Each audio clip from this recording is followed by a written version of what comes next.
Smart 24, driving business.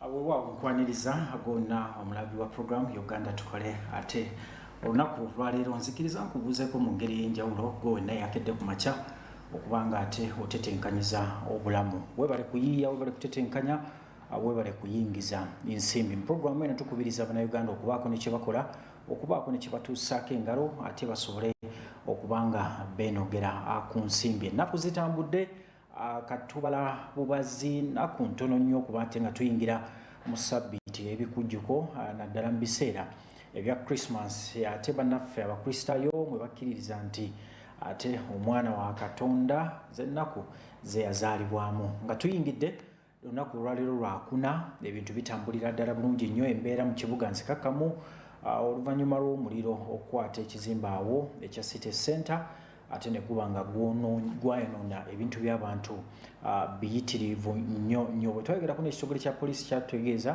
nti ate waliwo akakiiko akalina okusooka okujja ne kekenneenya bulungi nnyo embeera naddala nti ekizimbe kiri safe basobole okukkiriza abasuubuzi okuba nga ate bakiddamu basobole okukakkalabya emirimu gyabwe geegonna agali mu Kampala wakati naye ate bw'oba ofulumyeko wabweru wa Kampala ebintu bingi nnyo ebigenda mu maaso nga bwe naga nti buli kutemya kwa liiso ebintu bijja bikyukakyuka mu butale mu makolero mu ntambula y'ensimbi katale k'ensi yonna wamu n'ensonga endala zonna zirimu ensonga y'ebyensimbi. Brian Alvins Mugerwa agemanya okutuusaako programu y'olunaku olwaleero era nga tulina emboozi nnyingi nnyo ze tugenda okuba nga ate tukubaganyako ebirowoozo olunaku olwaleero lwakuna wiiki okuva we yatandika ebintu bingi nnyo ebize bigenda mu maaso okuviira ddala ku wiikendi amawulire agasinga mugafuna ku mikutu gye mugatta abantu abalala ne muba nga ate mugafuna mu mpapula ez'amawulire buli kukyusa kwa liiso buli kutemya kwa liiso ebintu bingi ebiba bitambula mu kkowe eryo yensonga lwaki tujja buli ssaawa musanvu wano okuba ate nga tujjamu ebyo byokka byokka ebikulu bye weetaaga osobole okuba nga weekuumira mu kumanya nga sena kutwala muzimu ku mboozi zetutegese olunaku olwaleero nzikiriza nkujjukiza nti gwe n'atanaba kweyunga ku mikutu gyaffe gye mugatta abantu dduka misinde obenga ate otweyungako ku Facebook dduka uteekemu bute Smart 24 TV ojja kuba otufuna butereevu ate ku Instagram nako gye tuli ku X kozesa amannya ge gamu Smart 24 TV ne YouTube channel yaffe streaminga live programs zaffe zonna bunnambiro ekirungi nti program zino osobola n'okuzizza emabega n'oba ate nga ofuna obubaka bwonna obuba bukuyiseeko obuterabira Smart Digital App butereevu okuva wali ku Play Store mwena abakwata amasimu ga Android osobola okugijjayo ate ku kibanja ekya Play Store n'oba ate ng'osobola okunyumirwa amawulire gonna awamu ne program zaffe wano ku Smart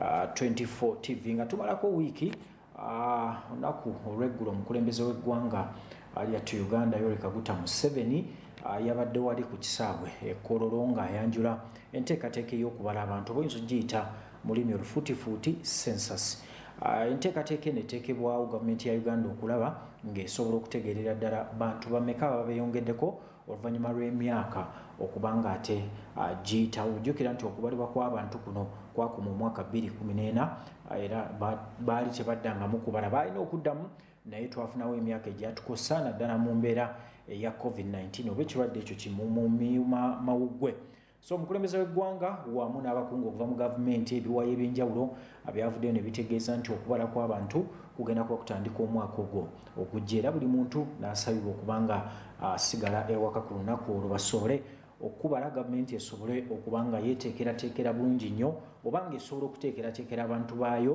nga etegedde ennamba y'abantu ate abo beeba eyina mu ggwanga UBOS kyekitongole ekivunaanyizibwa mu kubala abantu obuyinza okiyita Uganda Bureau of Statistics era nga kiraga nti abantu wetwogerera bandiba nga beeyongeddeko era nga bwe bamala okubala abantu zeezo nno kyokoze walabanga ennyumba z'abantu nga baziwandikako ennamba ng'akabonero nti wano tumazeewo so olunaku olwo lutuuka buli munnayuganda ojja kusabibwa okusigala ewaka basobole okubala ab'ennyumbayo basobole okutegeerera ddala abaana bali bameka abantu abakulu kino kijja kuba kibayamba okumanya omuwendo gw'abantu abali mu ggwanga ne mu ngeri y'obbateekerateekera ate nakyo kibe nga kiyambako baminisita ab'enjawulo baavuddeyo ate nabo ne bagatta eddoboozi naddala ku nsonga eno era tukkirize butereevu tukuwe kugamu ku maloboozi ag'ensonga eno eyabaddewo eggulo ekkololo.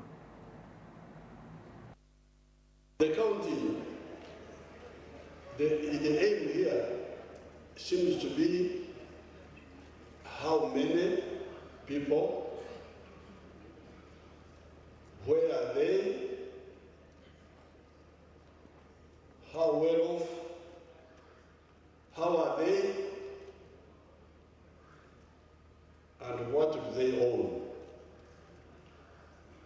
Is that correct? Ebibuuzo bina bali bameka, babeera wa, embeera yaabwe eri etya, ate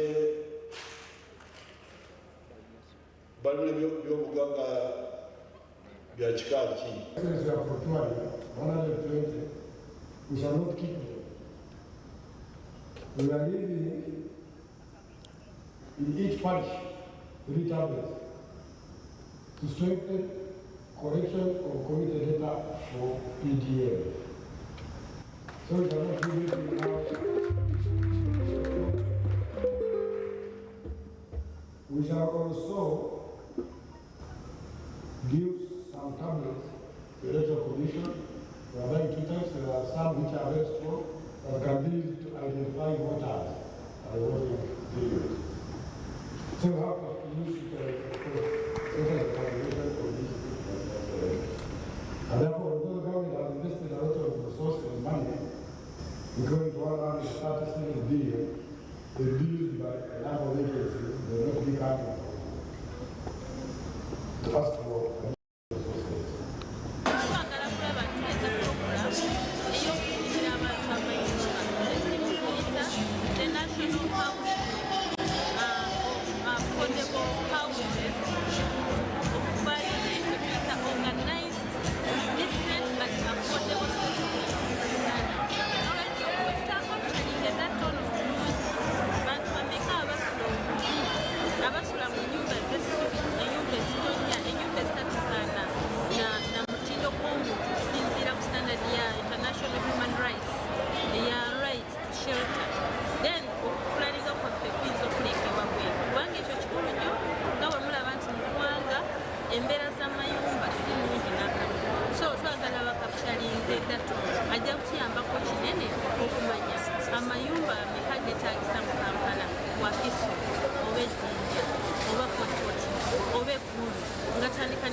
Ojjukira nti ekitongole kino ekya UBOS kiina enteekateeka eno ebeerawo okumala ate ebbanga era nga kyategerekese nti mu kaweefube w'okukola omulimu ogwo obulungi ekitongole kino ekya UBOS kyasalawo kikolagane n'ebitongole ebyenjawulo omuli ne United Nations Fund for Population Activities era ng'ekitongole kino kyeyamye okuteekamu ensimbi obuwumbi obuwerera ddala 160 era ensimbi ezo zakutuuka omwezi ogwo ogujja omwaka 2024 we tunayingirira mu mwezi gwa January ensimbi ezo zijja kuba zituuse ate bulungi nnyo nga bwe nkunyonyodde baminisita ab'enjawulo bayaniriza enteekateeka eno omwabadde Pasis Namuganza ono ng'ate ye minisita omubeezi w'ebyamayumba yategeereza nti bwe babala abantu bano ne tutegeerera ddala omuwendo gw'abantu abali mu ggwanga kijja kuba nabo kibayambako okuteekerateekera obulungi naddala abantu bano mu ngeri y'okubazimbira amayumba ag'enjawulo. Jjukira nti minisitule evunaanyizibwa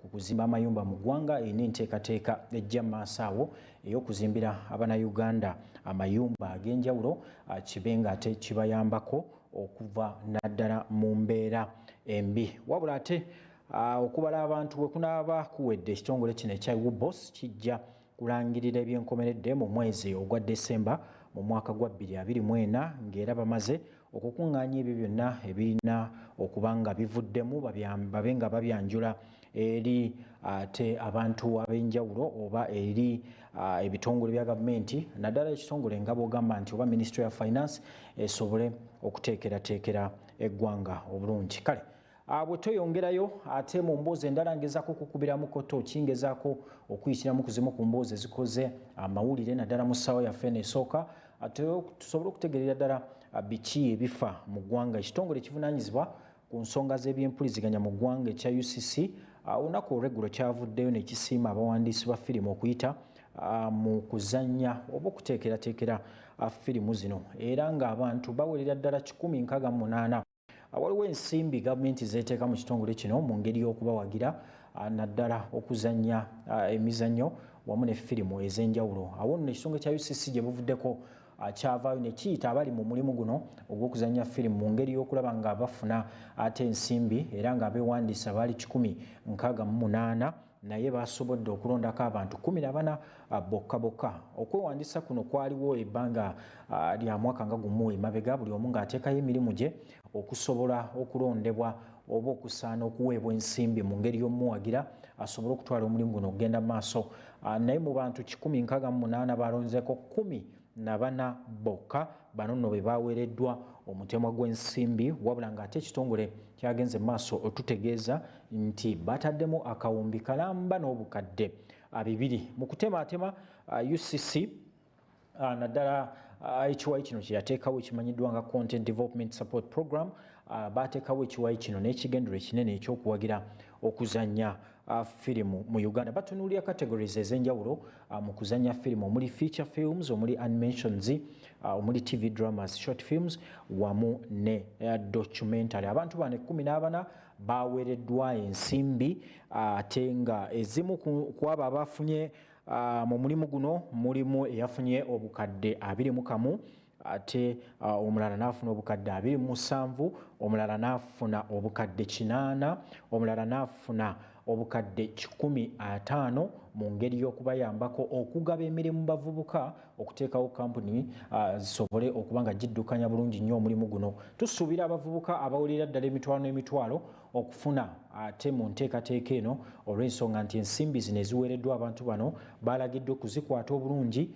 babe nga ate bongeramu abantu be batalina nabo basobole okwenogera ate ku nsimbi. Twasobodde okwogerako n'omukyala Julian Muhire ngono yakulira ate content affairs mu kitongole kino ekya UCC wamu n'abawanguzi okutegeerera ddala ngeri kiki bagenda okukozesa ensimbi zino mu ngeri y'okubongerayo.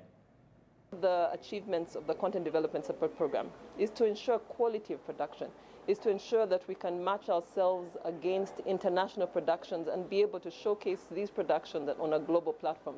We have seen as part of our Content Development Support Program, Cohort 1, some of our films are already showing internationally. They're showing on international airlines like the Emirates.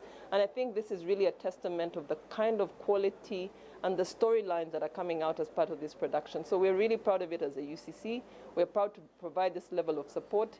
For this particular cohort, we were able to get our board to approve a 1.2 billion grant. Now, this grant is a revolving grant, meaning that when we support these productions, the results or the revenues that are generated out of this production will come back to the Commission and be utilized again next year. It's a very big tool to pass out information. It can be used as a tool and also as a weapon if it's misused. And I encourage everyone out there to, if you have hope of becoming a filmmaker, this is a platform. You've seen, some of us didn't start yesterday. I've been in the film industry for over 10 years, and we see hope. We see definitely to produce a feature film. I'm going to use the money to produce a feature film, and we hope to premiere around August. So watch out for A Forever Home. So all the money is for production and execution of the project. I believe that so many Ugandans, if they are encouraged to watch our own stories, we shall be supported. We haven't yet been supported to the point where we make films that have a big budget. I've been blessed to travel. A few months ago, I directed a film in Nigeria, And when you see other industries, you see Nigeria, the way they're supported, you start to think, you know, maybe we still have a long way, but every journey has a first step. Weewaawo be bamu ku bawanguzi abawangudde ensimbi ezo ziri mu bukadde n'obukadde era nga badde basuubiza ekitongole kya UCC okuzikwata obulungi. Njagala gwe nange ojjukire nti waliwo ensimbi eziweebwayo gavumenti mu kitongole kya UCC buli mwaka era ng'ensimbi zino za ngeri ki ate abazannyi ba firimu n'abakatemba gye basobola okwekulaakulanya abantu batono nnyo naddala bali mu mulimu ogwo abaali abakimanyi nti enteekateeka eno weeri wansi w'ekiwayi ekya content development sector naddala mu kitongole ekya ICC. Bw'oba otunuulidde omulimu guno naddala omulimu gw'okuzannya firimu emyaka nga 10 emabega gwali tegutambula bulungi nnyo era nga gavumenti tennaba gutunuulira nnyo naye emyaka egizze giyitawo omulimu guno gwagenda gulongooka ne guba ng'ate gwatuuka ku kyoyinza okuyita mu lulimi oluzungu international level. Tulabyeko abantu ab'enjawulo nga batambudde n'amawanga okugendako nga mu ggwanga erya Nigeria. Ensi ya Nigeria y'emu ku ggwanga eryasookera ddala okuteeka semazinga Africa ate mu bwenyi bw'abazungu okumanya nti ne Africa esobola Uganda bwetyo nejjanga egoberera ensi nga bw'ogamba nti Kenya, Tanzania olwo nno naffe ne tuba nga tuddako awo naye wetwogerera wayitawo ebbanga ttono gavumenti neba nga ate yakakasa omulimu guno nti mu butuufu gusobola okusasula omusolo gusobola n'okubeezaawo abavubuka bangi mu ngeri y'okubagabira emirimu y'ensonga lwaki yasalawo ebe nga esindika ensimbi zibe nga zibayambako naye ensimbi zino zaawule ku nsimbi ziri ezayise mu supplementary budget oba embalirira ate ey'ennyongereza. Waliwo ensimbi ezaweereddwa performing artists era nga zino specifically zagenza okuyambako sako ez'enjawulo. Ensimbi ezo za njawulo ku zino tozitabika olw'ensonga nti gino emirimu giri mu kkowe lyerimu naye ate gyawukana. Performing artist baweereddwa obuwumbi okuva mu supplementary budget oba ate embalirira ey'ennyongereza era nga zafuniddwa ekitongole ekitwala abayimbi mu Uganda oba abangi kyemwakazaako federation mu ngeri y'okuyambako sako ez'enjawulo ezakolebwa abayimbi babe nga beewoola ensimbi zino kibayambe okwanguya omulimu gwabwe olw'ensonga nti gusasula ate omusolo mu ggwanga. Ensimbi zetwogerako zajjidde mu kitongole ekya UCC zo teziri wansi w'embalirira enyongerezo oba gyoyita supplementary budget. Zino zo ziri wansi w'ekiwayi ekimanyiddwa nga content development sector eri wansi w'ekitongole ekya UCC era ng'ensimbi ezo tezitunuulira bayimbi zitunuulira abazannyi ba firimu abazannyi b'akatemba wamu n'ebiwayi ebirala ate bingi nnyo. Twagala okuba nga ate tuyozaayoza bannaffe abo abazannyi ate ba firimu ezo okwefunira ku nsimbi ezo wamu n'okuzikwata obulungi engeri yokka gye basobola ate okulaba nga gavumenti eyongera okuvaayo neba nga eyongera okubavujjirira oba mu ngeri y'okubawa ensimbi mu ngeri y'okuyimirizaawo ate emirimu gyabwe. Nkimanyi nti ebbanga lyonna baliyiseewo bajja kuba bawa accountability ate ey'enjawulo eri enteekateeka eyo. Kale tugezaako okuyitiramu ebyo ebifa mu ggwanga naddala mu ssaawa yaffe esooka osobole okuba nga ate weekuumira mu kumanya dduka misinde sijja kukowa kujjukiza nti emikutu gyaffe gye mugatta abantu gikyali miggule ku YouTube to streaminga live era gendako obutereevu ojja kuba ofuna programu zonna zewayitwako emabega weeks nga 2 oba wiiki emu obe nga ozifuna ate bulungi nnyo. Ku Facebook gye tuli, Instagram gye tuli ne ku X kola kyekimu smart app digital togyerabira okuba nga ate ogijje wali ku Play Store. Tuli mu kaseera ak'okuba nti tuyingira assekukulu wano ku Smart 24 TV era dduka misinde gwe naye naka bizinesi ng'oyaga olina obubaka bw'oyagala okuyisaawo olw'ensonga ntulina abantu bennyini ate bwe weetaaga mu bubaka bwo. Tuli mu biseera eby'ebikujjuko, tuli mu biseera ebya kampuni ez'enjawulo okuvaayo okuwa ofa oba okuddiza abantu baabwe. Jangu wano ku Nile Avenue plot 42 opposite Kingdom Kampala oba ku Garden City ojja kuba olaba akapande kaffe ojja tukole bizinesi jangu tutambuze emirimu ajja tukube bizinesi yo abantu mu maaso jangu tube ng'ate tukolagana mu ngeri emu oba endala ate ku nsimbi entono ennyo. Butereevu nzikiriza ate mpumule mu kitundu ekisookera ddala mu ssaawa yaffe ey'okubiri nkomawo n'emboozi endala nnyingi nnyo toseetuka kanywe ku lwendo lw'amazzi nkomyewo tovaawo.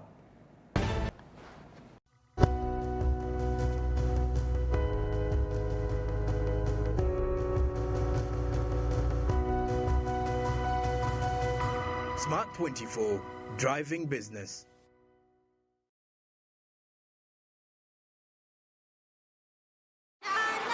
Ugandans come to Ginger City every weekend, and December 16th, 2023 is Uganda's end-of-year party as Smart FM hosts the Smart Swag Fest Season 2. Don't miss performances from Uganda's top DJs, MCs and artists like the king herself, Cindy Baby, and her full band, Fig for Maker, UG Boys, Kesmon Switch, King Zamba, Waymaker Official, Voice Nasi, Zaptom Rizla, Lance Soldier, and many more local artists. Let's meet at the Chairman's Back, next to Ginger Showgrounds. Get your early bird tickets now at 15K and at the gate 20K. Gets open from 10 a.m. till late. The Smart Swag Fest is organized by 89 Smart FM and Hot Shots. Powered by Smart 24 TV, Cisan Suits, NBS Cordeo, GZ Mechatronics, Ginger Hippos, Kampala University, Albeit Electronics and Solar Center, TMU Tubing and Rafting, Banji Uganda, Quad Biking Ginger, Cable Giants, Stardom Visuals and Audio, Bidco, and Club.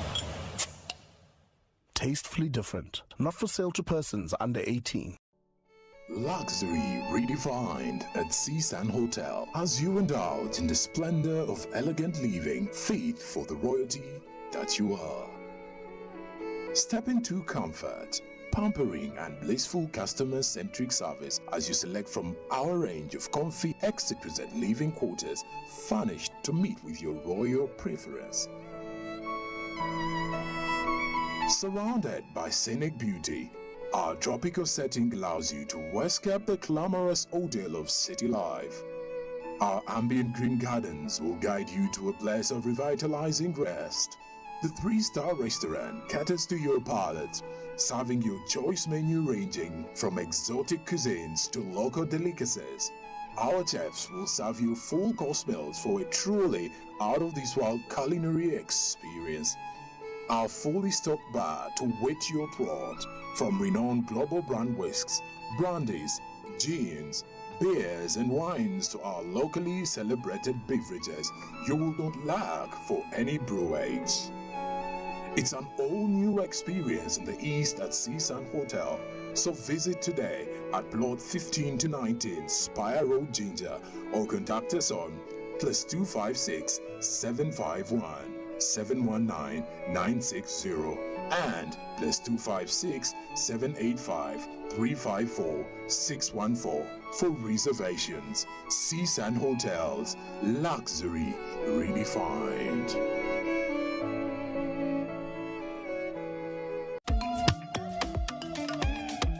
Jovia ng'oyolekera ku lugendo luno olw'obulamu nkuwa ekirabo eky'amaanyi agatazizibwa,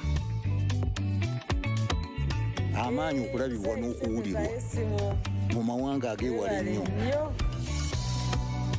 okutuuka buli wamu nga yadde togenzeeyo, ensi yonna ng'ekuli mu ngalo.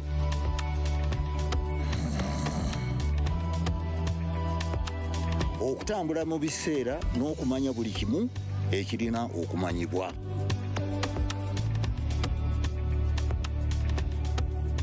Jovia, kino kye kirabo kyange gy'oli. Tewali kkubo ku ki ky'osobola okukola ku mukutu nnandameggwa ogwa MTN.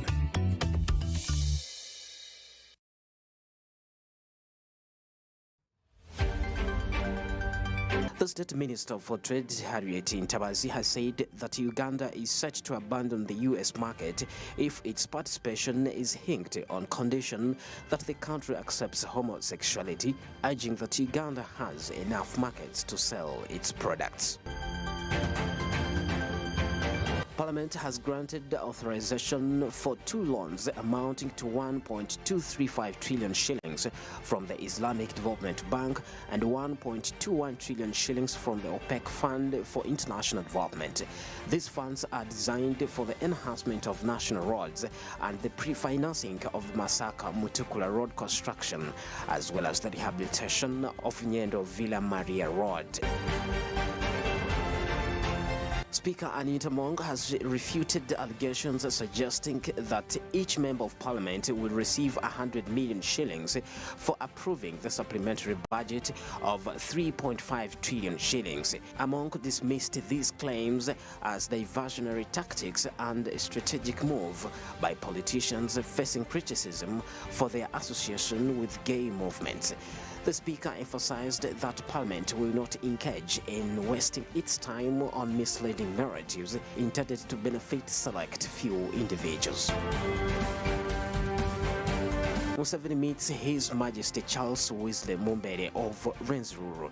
During the meeting with the King and his wife Nyabaole Agnes Itungo at State House, the President was pleased to learn that the Obusinga of Rwenzururu had begun a new chapter which is aligned with the National Resistance Movement vision, which has 3 historical missions, which is prosperity, socio-economic transformation, and strategic development. Government has reached an agreement with the Chinese firm to construct Masaka Tukole Road at a cost of 691.680 billion and have the money paid within 2 years after the completion of works. Henry Musasizi, the State Minister for Finance and General Duties, made the revelation while appearing before the Parliament's National Economic Committee. The Standard Bank Group has named Francis Karuhanga as the new chief executive for Stanbic Holdings. Karuhanga is a fellow of Association Chartered Certified Accountant and a certified financial service auditor who holds a master's degree in accounting and finance as well as a Bachelor of Commerce.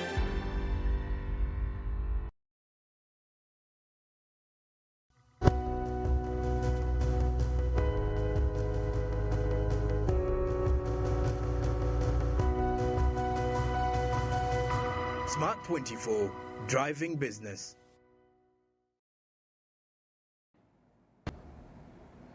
Program Uganda Tukole tukyagendera ddala maaso era nga tukyatunuulira ebifa mu ggwanga naddala mu kkoodina erya bizinensi. Twasalawo tubeerere ddala banno ewali ensimbi, ewali ensonga yonna ekwata ku nsonga ya bizinensi, ffe banno ddala era osobola otwesiga ate n'oba nga amawulire amatuufu ogajjira ddala wano. Nga bwe natandise mu kusooka nga nkujjukiza nti tubulayo obubuzi ennaku mbale tezikyawera na wiiki 2 okuyingira ate mu bikujjuko ebya Christmas oba ebimalako omwaka. Njagala okujjukiza nti obubenje bubadde buyitiridde ku kkubo olw'ensonga nti buli omu avuga nga bw'ayagala. Abagereesa ne bavaayo ne bagereesa nti awo osanga omwezi guno ogusembayo gutwala nnyo obulamu bw'abantu mu ngeri y'okuyita mu accident. Waliwo akabenje akaaliwoko emabegako bangi mwakalaba ku mikutu gye mugatta bantu oba oli awo ku masimu gammwe akaale ate ku bweyogerera awo kano ng'ate katwala obulamu bw'abantu bangi wamu n'okwonoona emmotoka nga mpitirivu. Poliisi yavaayo netegeeza nti abavuzi ba boodabooda ng'oggyeko akabenje ako olw'ensonga nti akoko kaali tekeewalika, emmotoka yagaana okusiba bwetyo n'esaabala ate ezaali ziri mu layini awo nga zigumiikiriza abantu bangi ne basuulamu akaba nga baga nti eyo bw'ogijjako naye ate n'ababoodabooda bavuga bubi era balondayo kyoyinza okuyita dark spots.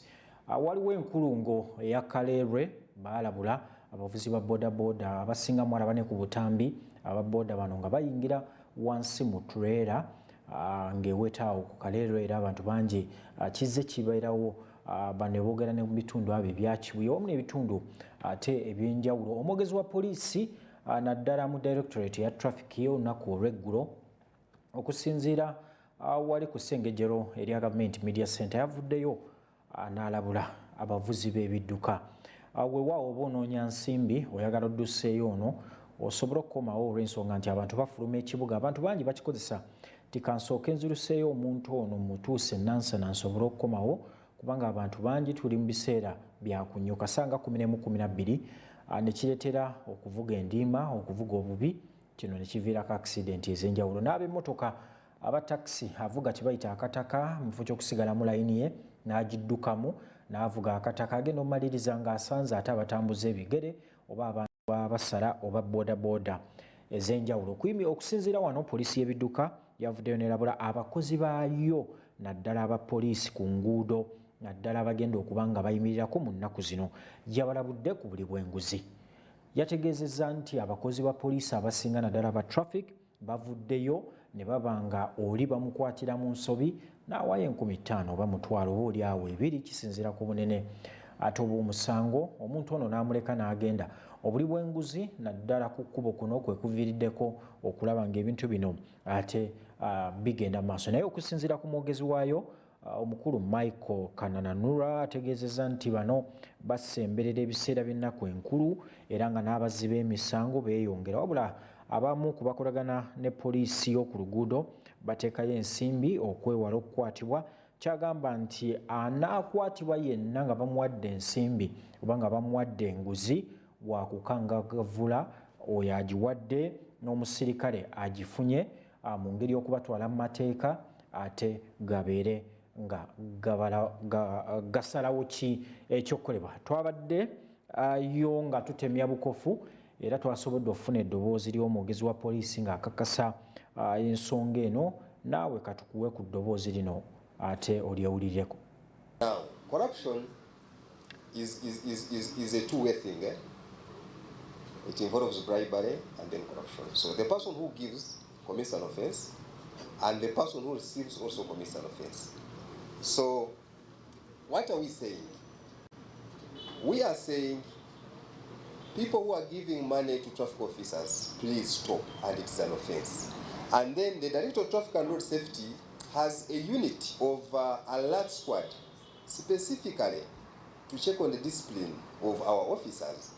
Most of them have been arrested, tried, and then of course penalized accordingly. And we are now also moving on to now arresting drivers who give him this money. Please, we are saying you are giving this money at the expense of your life.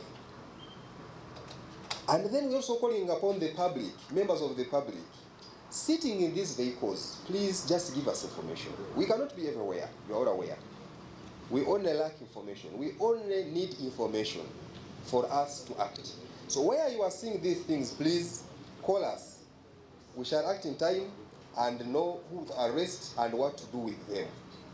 So when you talk of corruption, don't only focus on a police officer who is receiving the money, but also much more so on this driver who's giving out this money.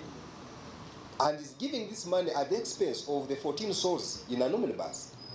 So it is very dangerous. Let's not keep quiet. Let's make noise over this. I told you that we have a team ready for these officers and also ready for these drivers who are giving it this money. And then corruption is not something to do with only money. But situations where you are arrested on roads and then you want to call Kanana because you know him. You want to call the commissioner because you know him. And then of course this poor police officer on the road, the commissioner is speaking to him, probably in fear, he will let you go. So all this is corruption. And when I get there, you all know what it means. I probably amongst you, there are those ones who also called me. Kanana have been arrested because I have no permit. So all those things, and who do they put at a risk? It is you. It is you. It's like you are telling this person, please have the money and let me go and die. Please don't disturb me, let me drive at high speed, and then I get other consequences that will occur. So let's not only look at money, but even the issue of talk to this one or Gambano. It is very dangerous, and it is going to finish people if we are not careful. Oyo ye mwogezi w'ekitongole ekya poliisi ng'agezaako okakasa ensonga eno. Omuze guno gubaddewo nnyo naddala mu bifo nga boga nti highway eri emmotoka ezireeta ebyamaguzi ebiyingira ekibuga naddala nga tuli mu sizoni eno. Abasirikale balabuddwa nti oyo yenna anaakwatibwa ate waakutwalibwa mu mbuga z'amateeka. Nammwe abavuzi b'ebidduka ate tewali kigaana kusigala mu layini yo. Sigala mu layini yo osobola okutaasa obulamu bw'abantu.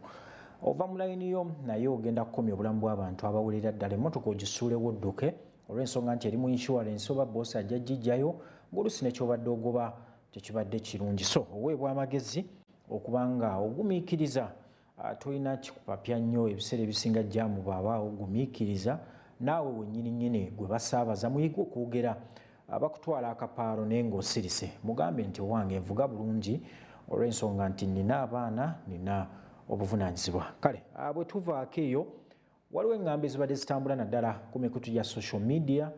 Waliwo ekigambibwa nti buli mumaka agenda weebwa obukadde 100 mu ngeri y'okubagulirira okuyisa naddala ennongoosereza mu nsonga emu. Naye nzikiriza nkumenyeremenyere mu nsonga eno olwabiwulidde sipiika wa paalamenti Anita Among yavuddeyo n'ayogera ku nsonga eno nti waliwo olugambo olwawulira nti ababaka ba paalamenti bagenda kuweebwa enguzi ya bukadde 10 okuyisa ennyongereza mu mbalirira, era n'alulabula abo bonna abatambuza olugambo luno nti bajja kubitebya n'obukakafu bwe baba nga babuyina ku nsonga eno. Sipiika okuva mu mbeera kyavudde ku bibadde bitambulira ku mikutu gye mugattabantu era ng'omubaka Mwanga Kivumbi gye buvuddeko yategeeza nga buli mubaka bwagenda okugulibwa obukadde 10 okukkiriza okuyisa ennongoosereza mu mbalirira y'eggwanga era nga alabula ababaka banne. Wabula sipiika kino akivumiridde nnyo nti ebigambo bino byagamba tebirina mutwe na magulu era eri paalamenti. Ffe bwe twabiwulidde ne tusalawo ne tugamba tugende twogeremu ko n'ababaka abamu tusobole okutegerera ensonga eno eri etya. Bo ababaka abamu naddala paalamenti abo bagamba nti ebigambo bino bisiga paalamenti ekifaananyi ekikyamu era nga batandise dda okufuna n'amasimu okuva mu balonzi baabwe nga babasaba ku nsimbi zino ate nga bo tebannaba na kuzifunako. Jjukira nti abalonzi bangi nnyo okusinziira ku babaka bategeezeza nti tebakkiriza bwe bawulira olugambo nti buli mubaka bamuwadde obukadde 10 oba agenda weebwa obukadde 10 ng'obusimu butandika nga babakaabira ebizibu eby'enjawulo oluvannyuma lw'okukkiriza nti bano twabawa akalulu era balina ensimbi. Twasobodde okufuna eddoboozi lya sipiika ne twogerako n'omukulu Honorable Lutamaguzi Ssemakula, twayogeddeko ate ne Honorable Kwezira Eddie wamu n'abalala bangi ku nsonga eno era katusooke tugwe ku maloboozi gaabwe nga bagatta ku nsonga eno. The allegations that are not substantiated are not good. It came to my attention that some individuals or group of members went maligning in this house that we either gave 100 million or we are about to give, whichever, as a bribe. I am asking, bribing you for what? What are you bribing you for? I want to request you people, before you come up with such an allegation, you must be able to substantiate. You cannot just go, because this is the forum where you should come and talk. You go to the public, you go to the media and start talking all of that. If you're covering your dirt on homosexuality, you're getting money on homosexuality, and you're covering your dirt, don't use this house to cover it. Don't use Parliament to cover your dirt. Eat your money of bum shafters, all those ones. Ati mugamba luli Kagabo yajja n'ezizeze bamuwaana n'awaayo evidence nono naye atuwa 10 bw'aba takireeta bamukangavvule gye bakangavvulira zaake ajje yeetonde afukamire ku Parliament agesiridde kwogera njwanjwa kubanze kati nakafuna essimu ezisukka ne mu 3 buli omu agamba embeera entwala totuwe ku 10 kye bakuwadde n'omunnyonnyolo n'aba yakagira naye n'asaba omunnyonnyole such kind of allegations have killed the institution of Parliament. Nze njagala oŋŋambe nti baatuwadde 10 nga nange nkirabako naye nange ndi ku malusu gange oŋŋamba baleese 10 naawe agamba nti waliwo 10 ng'oli mu bakapale bakugamba kale oba kyaze kitulageeko physically oba kyaze ku account printing account yeeyo kubanga ababaka ba Parliament balina accounts ezisukka mu 5 tusobola kuŋŋamba nti banking institution zonna zisobola okuzibira information nezitagamba okumanya baafunye ffe na wano noono yafunye noono zaatonnyeko tebayinza kuwa enguzi ng'okola omulimu gwo ogweyagala kukola ogubakuleetera bano kukola ofuna omusaala kati bayinza ngo bakuwe bribe okola omulimu gwo so ebintu bya kigambo eky'olugambo kya miliyoni 10 ebyo balimba supplementary eja nitugiyisaho ngo na sente tizikoze ki tiziriiwo ate na supplementary eno government terina sente yakugenda mu banka mu money lenders kuwoza sente kati government tenza kugenda kuwoza sente mu money lenders ate ngezi bribing wano government yajja wano kunonya supplementary nguterina sente yajja ngo efune supplementary ate ngo parliament ejikirize gende ewole sente eguze efune sente mu money lenders. So how do they bribe the money? So ebya bribe sente sineza kutuuka wano. Speaker era nange musabye in the same vein we tunoonyereza ku bantu abo be bagamba abafunye milioni 10 n'amanya gabo abalya sente za cooperatives gabe printed out tukoyenga okubeerawo nga buli oyitawo twakalwana n'ekyamabaati nze sabbayo yadde mu Sumaali nga bagamba babba amabaati ekyamabaati kisirise kati tuliro naleeta milioni 10 kati ate tulaba amawulire gawandiika every day mbude ya MPs who embezzled cooperatives money. Let the names of those MPs aba embezzling sente za cooperatives nazo zifulumizibwe nga tewaliwo fear or favor. Awe tujja okusobola okukiriininga ennyumba yaffe ne bwe tugamba tukiriningeko mu lujja ekisenge tukireke nga kikyafu naye nga abantu bagamba ekisenge ekyo waliwo some issues tujja kuba tumenye kafeka. Kale ensonga bwesityo bwe ziri basabye ne sipiika alaga omuntu ono atambuza olugambo luno olw'obuli bw'enguzi buno obukadde 10 naye sipiika n'aga nti abantu balina ebyokukola ate tetusobola kubanga tubatwala mu nsonga ezo. Kale waliwo n'ensonga endala waliwo ababaka be bawaayiriza okulya ensimbi z'ebibiina by'obwegassi era ababaka bagambye nti lwaki temuleeta muntu ono tusobola okutegeerera ddala nti asiga ekifaananyi ekibi ekya paalamenti asobole okwetondera paalamenti. Sipiika n'aga nti kale bwe tuvaayo nkyakutwalira ddala mu maaso okutegeeza biki ebigenda mu maaso mu ggwanga ng'olwo n'emboozi y'omukulembeze w'eggwanga eyabadde wali ate mu bitundu ebya Geneva. Naye nga sinakutwala mu mboozi eyo wano we tujjidde ku mpewo essaawa ng'emu emabega kitegerekese nti gavumenti eya China evuddeyo negabira Uganda emmotoka 7 empya. Kibaddewo essaawa ng'emu nga tetunajja ku mpewo.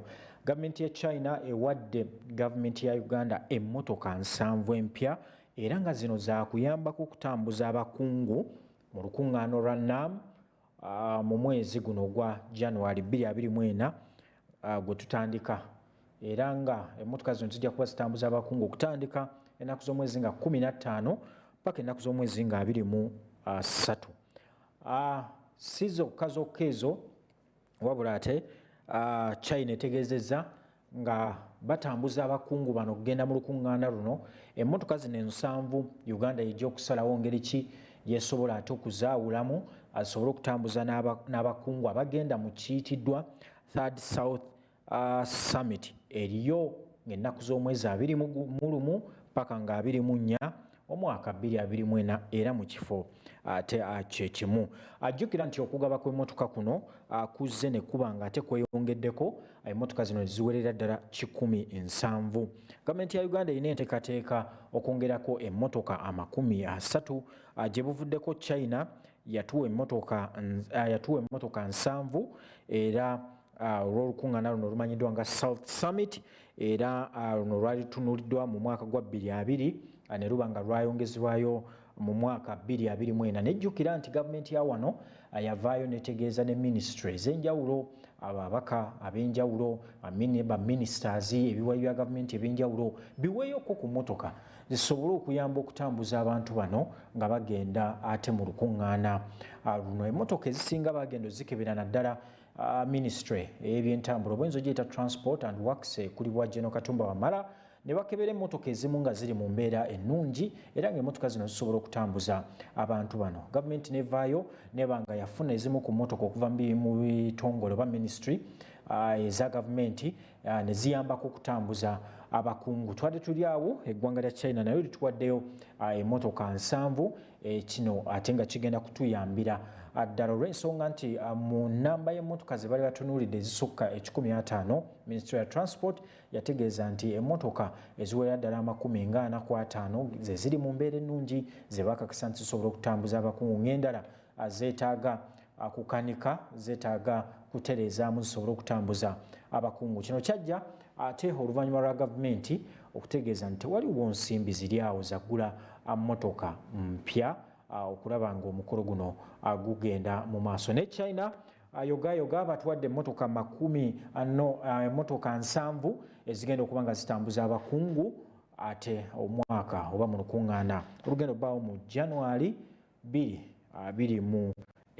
Kale bwetwongerayo ate mu mboozi enda omukulembeze w'eggwanga Yoweri Kaguta Museveni asabise Mazinga Africa okwegatta naddala mu nsonga z'ebyobufuzi n'ebyenfuna asinga okusoomoozebwa kw'ababundabunda kugenda kukolebwako. Obubaka bwa pulezidenti ate bwatumiddwa bwetikkiddwa Ssaabaminisita wa Uganda Right Honorable Robin Nabbanja bwe yabadde mu lukuŋŋaano lwatumiddwa Global Refugee Forum olwokubiri olugenda maaso mu kibuga Geneva ekya Switzerland. Katufune ku ddoboozi lya Ssaabaminisita ng'awaayo obubaka obw'omukulembeze w'eggwanga. Uganda has prioritized these 5 pledges that we believe will be transformative in our refugee response. 1. Increase resilience and self-reliance. 2. Addressing environment, climate change, and energy. 3. Localizing the refugee response. 4. Securing durable solutions for refugees.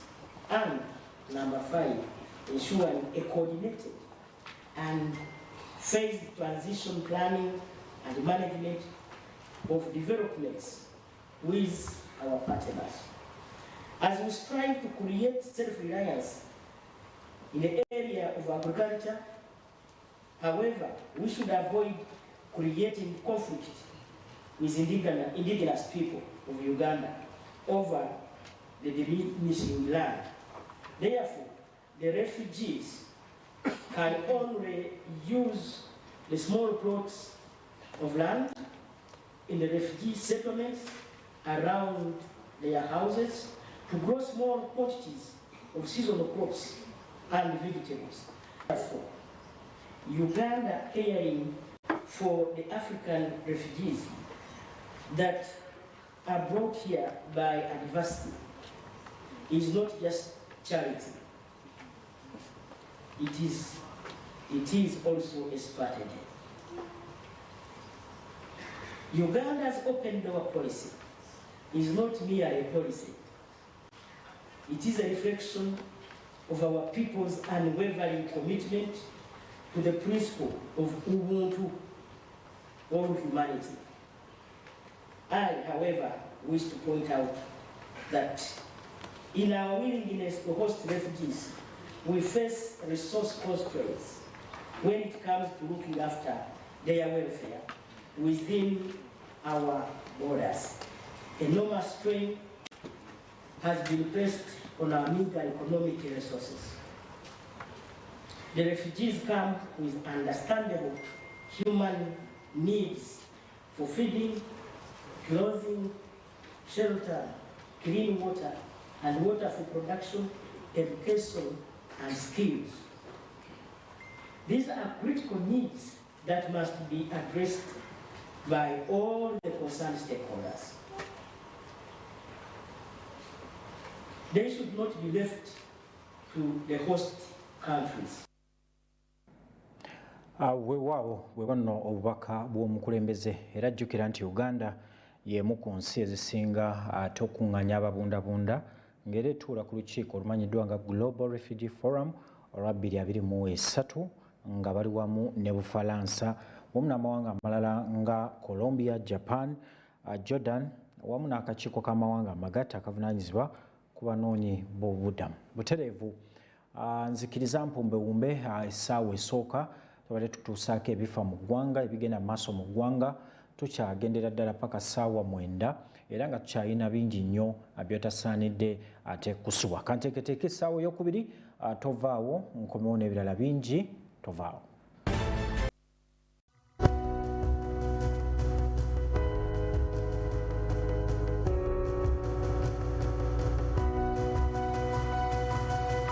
Smart 24, driving business.